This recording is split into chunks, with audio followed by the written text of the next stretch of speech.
Saturday, 3:33 a.m.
The first rave I ever went to was in London in 1988, and its name was Trip.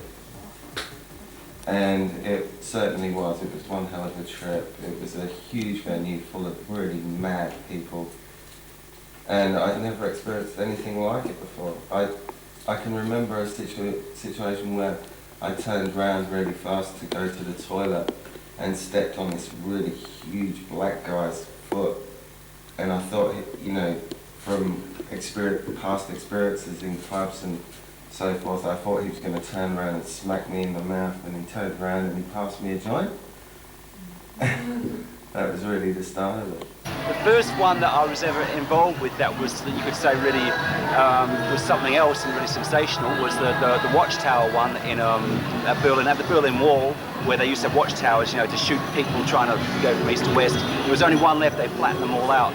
And we did a rave with Westbam and all these East German dissidents. And the interesting thing there was that they, the police and all these right-wing demonstrators came to try and close it down. But we had all of the light show and the sound was all coming out of the top. The first rave I went to is Every Picture Tells a Story, 4th of March, 1991. I think the first one in Melbourne I ever went to was Every Picture 5, and I dropped some acid on that night, and I totally lost any aspect of anything else. I was, you know, just tripping in the back of this rave, and I couldn't move, I couldn't talk, I couldn't do anything. It was just one weird event. The first party I went to was Quadrant down on Smith Street down the road, which was put on by the famous Right on One people.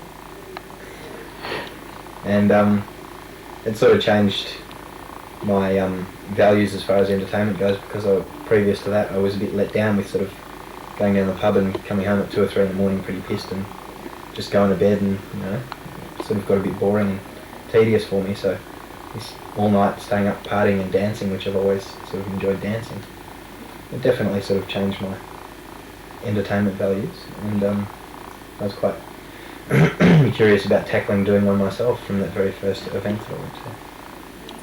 I decided to organise raves in London after going to them for a long while, being the kind of person that can't just partake in something. I wanted to be a big part of it. So I started by helping promote for other people's big parties and coming up with concepts and designs for flyers and banners that we used inside the events. How do you think it's going to go? Good, so far. It's a beautiful day. It's about 30 degrees. It's going to go off. Lovely. And how many people are you expecting to come to this street rave? Thousands. How many? 4,000? No, 40,000. And where are they going to be? Here, right here. Right here. She's getting a table out now. There's one of the lovely trams that'll hopefully be And what's going to be raves. happening? Raving. In the street? In the street.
dance with me, move your body, dance with me, move your body, dance with me, move your body, dance with me, move your body, your life with beat.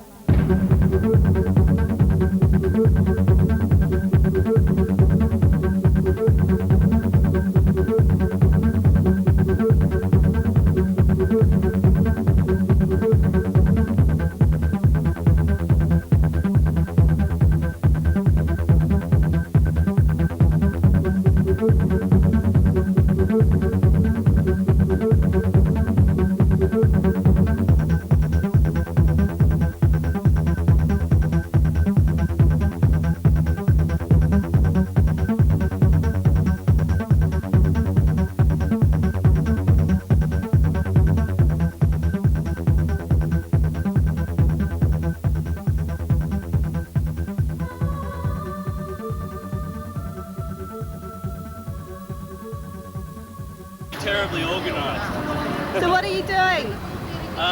Waiting to set up the stage. And what are you going to do on the stage?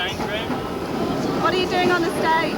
Wearing the perpetual motion machine fashion parade.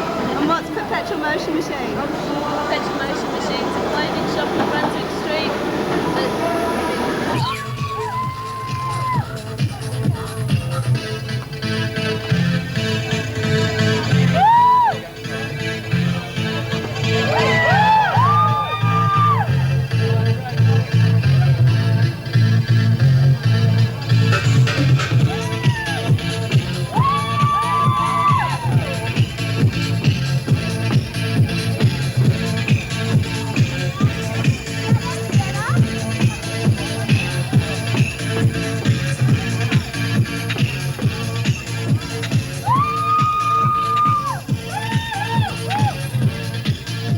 In Melbourne, especially with the rave fashion in Melbourne, it's basically the more you flash and glow, the better.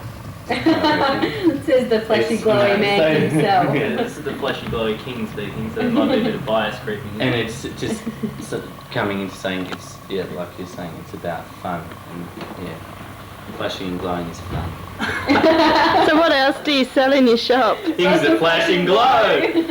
Including radioactive waste, that's the best one. Yeah, it's non-toxic radioactive waste. We sell glow sticks, we sell flashing badges, flashing earrings, flashing rings, flashing balls, glowing fluorescent glasses that impair your vision or enhance your vision, however you want to look at it. We sell bubbles, we sell lollies, we sell guarana, which will keep you up dancing all night. No drugs needed. No drugs needed. We sell luminous stars. Luminous stars. The great thing about all the things that we sell is you can take a whole heap of guarana, you can have your rainbow glasses, you can have your flashy glowy things, you can have your glow sticks, and you can create a whole environment where you're up all night, energetic, seeing things that aren't normally there without taking any drugs. And a lot of people come in here and go, oh, they're all trippers toys, but I think they're missing the point. The point is that we provide a whole means of having that experience without having to actually take drugs. I guess the reason why drugs are so involved with rave scene is that parties by their nature are sort of pretty in your face. The music's pretty they go all night. The music's very energetic, they go all night, and I guess people do rely on drugs to have a good time. I don't think that's a good thing, and I'd like to think that most people, or not most, but a lot of people like to think the scene could survive without the drug. I'd like to think that the music is what makes people keen on rave culture. A lot of people I talk to, whenever you mention raves, they just said, are you going to take drugs? And that's specifically the only reason you're there for. They fail to realise that there's a lot else involved. You know, 90% of it is dance and music. Rather than drugs, drugs are just a heightening of this effect, I think. Most important thing is the music. The music is the important thing in the raves. If you have good music, you have good raves. If the music is shitty, the rave looks like it. One thing we're lucky about is in this city there's a lot of talent among DJs and live performers, which is pretty much the driving force of why there's a good scene here. You know, we're providing a place for them to perform, but I mean you could say that they're the underlying reason why there is a scene here, because the music's good.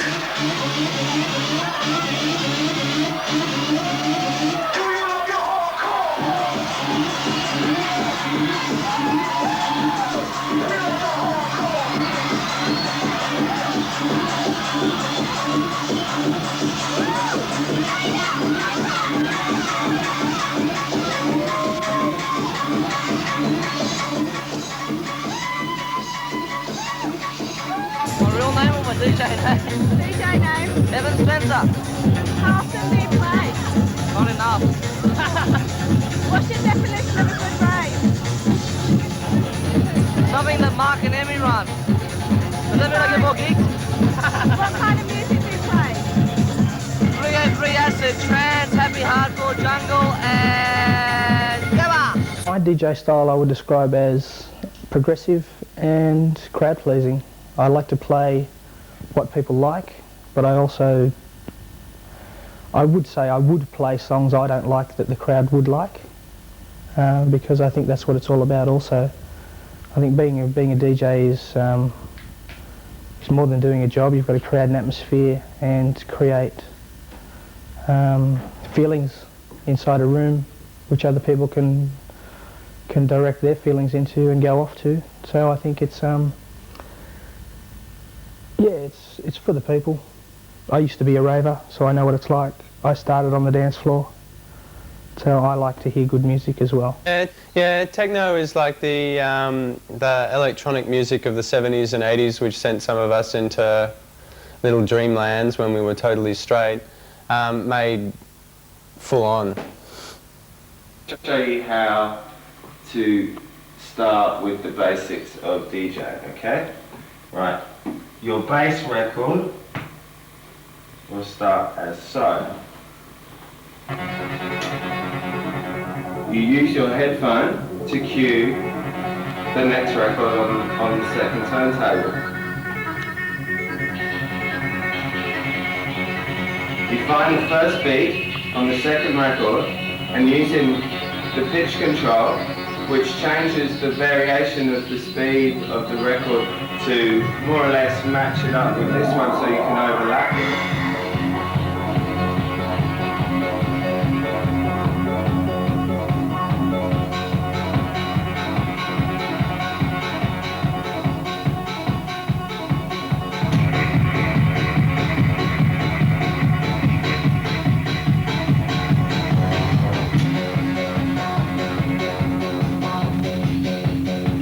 What I'm doing now is I'm using a tiny bit of this record, about 8 bars of it, and mixing it in with this to make it build more.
How do you think it's going to go tonight?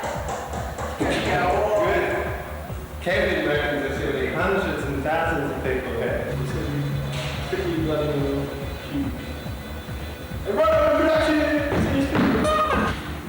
Rob, I think it's going to come down anyway. how do you think it's going to go tonight? I think it's going to go bloody excellent. Yeah? What about you? Oh, wicked, yeah, can't wait. I don't think there'll be one little problem. Touch wood. The closer I get to the time of opening, I think it's going to go better and better all the time. Like now, after seeing this club, the decorations and the lights going up, and the sound checks, I just think it's going to be one of those woo hell nights. We shall see. We shall.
the vibe of the night, Definitely. how everyone else is feeling, and you just pick up on it. If it's really good, you just walk around with a smile on your face all night.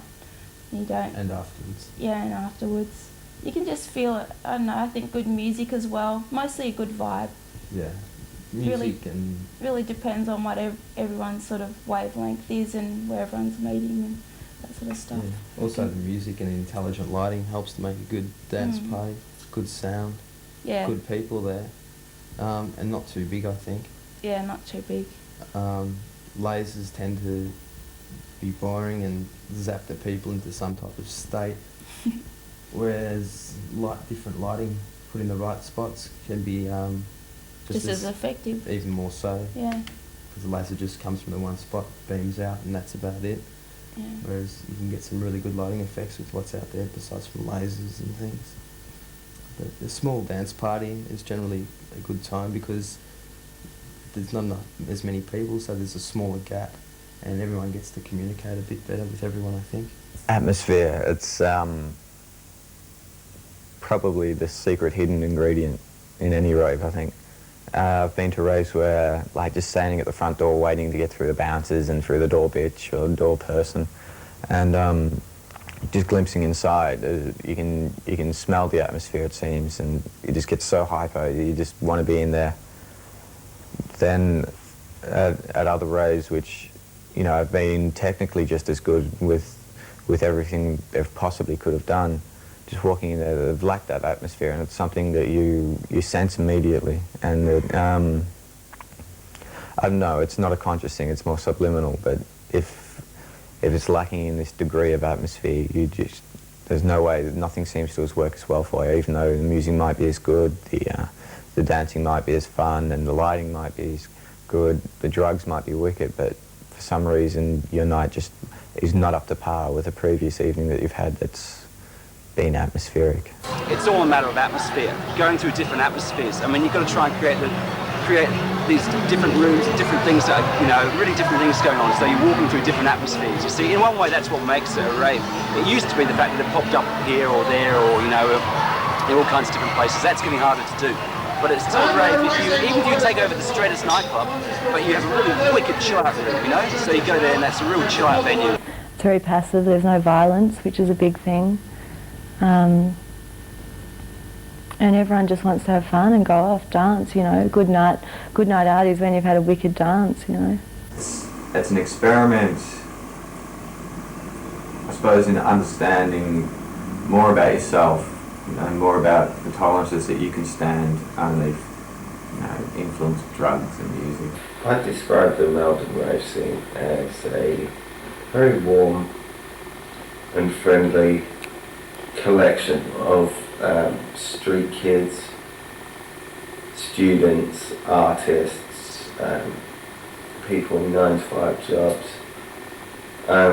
Just, you know, a real cross-section of Generation X, just having as much of a good time as they can in this really dark and doomy period of man's life on Earth. Do something for the camera? Yeah, sure. What do you feel like doing? I can say the alphabet backwards in less than 4 seconds. That'd be great. Alright, ready? Yep. Sid wakes up with BET, like the to ABCBA. That's fucking amazing.